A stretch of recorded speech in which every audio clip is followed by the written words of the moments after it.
our next story, Allan reluctantly told his mother about his travels to a war zone, but he failed to mention the animals. Please welcome Allan Reed in Don't Tell Mom About the Animals.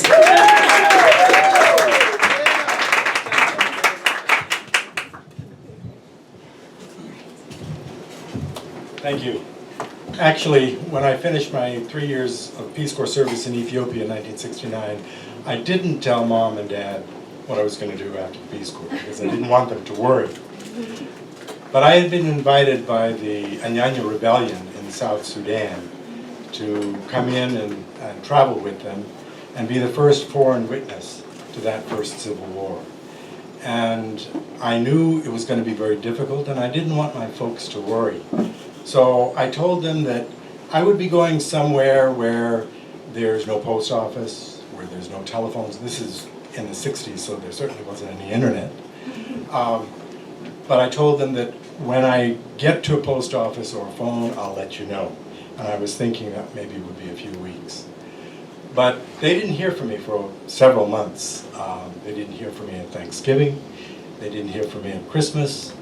And my grandparents had come to California, and they were wondering why my parents were so worried.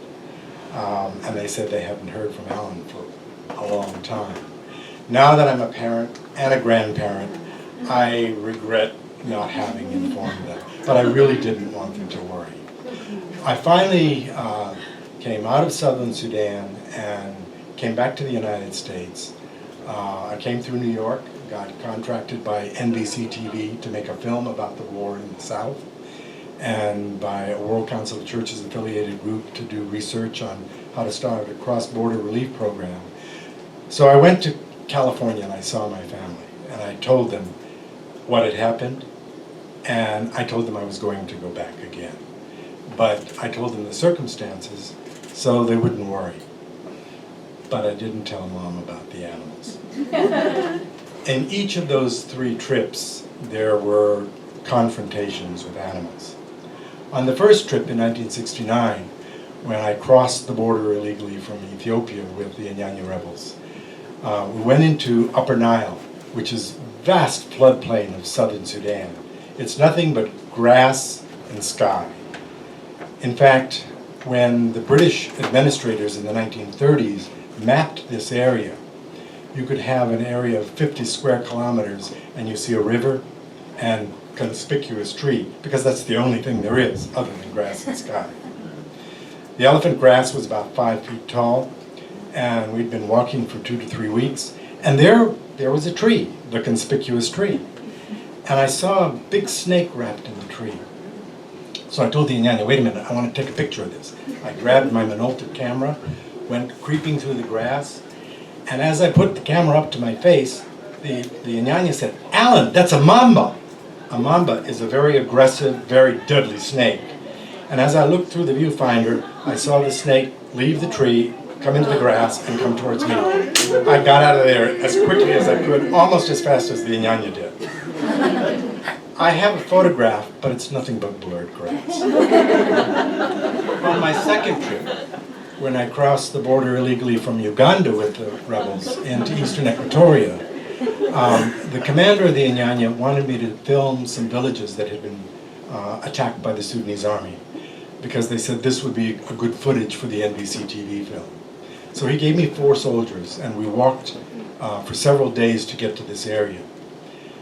Unfortunately, we got cut off by the Sudanese army that was aware that we were there, and they cut off our escape route. So in order to escape from that area, we had to go up into the mountains through a rainforest and go over the mountains to get back to the Anyanya headquarters. And there was no paths. But there were elephants that were going through that area, and they forged through the forest and the grass, and I developed a great appreciation for elephant turds, because they are solid when the mud is really sticky and deep, and you can step on them and you make your way up the mountainside through them. And we were walking there for 2 days with nothing to eat. We finally reached this rocky outcrop, and we were very hungry, we were half lost, and we knew we had gotten away from the Sudanese army, but we weren't sure where we were going to go next, and everybody was exhausted. When we heard some elephants trumpet. So two of the soldiers grabbed their guns, and they ran off to see if they could find us some meat. The rest of us built a little fire on this rocky outcrop, and after half an hour we heard a couple of gunshots, and we thought maybe they were successful. And shortly after that, the two soldiers came back heavily laden with meat. At last, we were going to eat. They roasted the meat.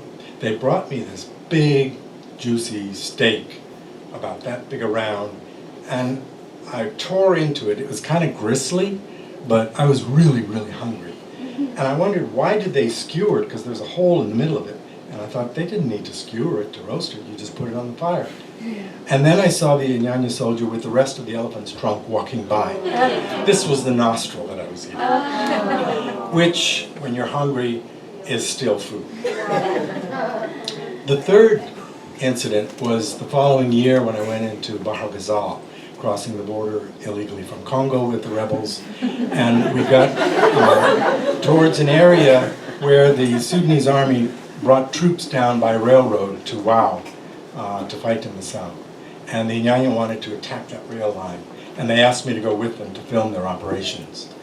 This was a scrub forest area. It was the dry season.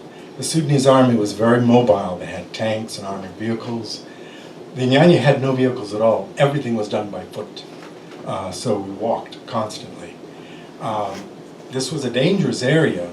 The day before this incident, I had seen a civilian that was hit by a buffalo when he was hunting it with a spear, and it gouged out his eye, and he had a huge hole in his forehead and body wounds. He ultimately survived that, but that's the kind of danger there was from wildlife in that area. So we would walk from sunup to sundown to get out of that area. And the next night, it was around 2 o'clock in the morning, I remember hearing some commotion. I was dead asleep. I sat up and said, "Oh, shut up, go back to sleep." And I went right back to sleep.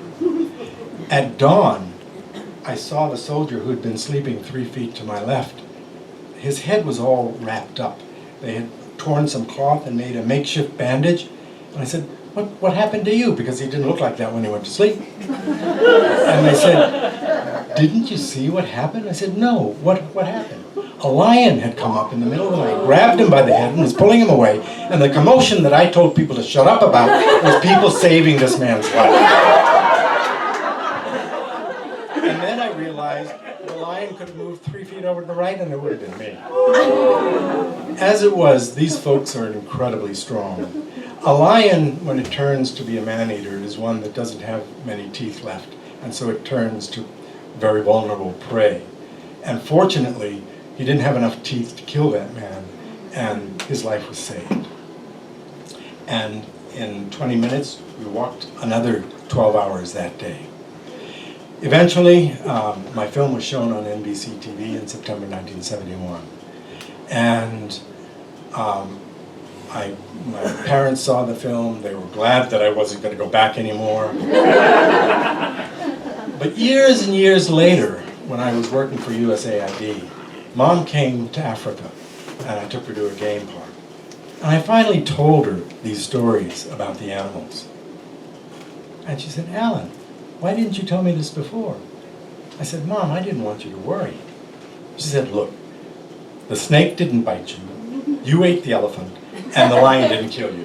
So everything turned out fine."